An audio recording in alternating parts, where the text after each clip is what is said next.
ખરેખર પહેલા એવી ખબર હોત નહીં કે મોટા થઈને લોન ભરવાની છે ને પેલન્ટીઓ ભરવાની છે તો જે વખત ઘોડિયા મેકતો હતો ને એ વખત ઘોડિયામાંથી પડીને મરી જોત.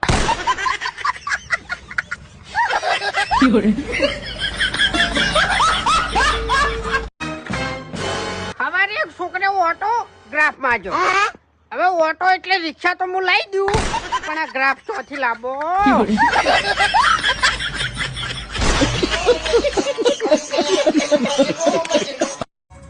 2 મહિનેથી ભેળ લાવ્યો છું. રોજ સવારે વહેલા સાર લેવા જાઉં અને હોજના દૂધ ભરાવા જાઉં. વળી પાછા 10 દાડા થાય ને એટલે પગાર લેવા જાઉં.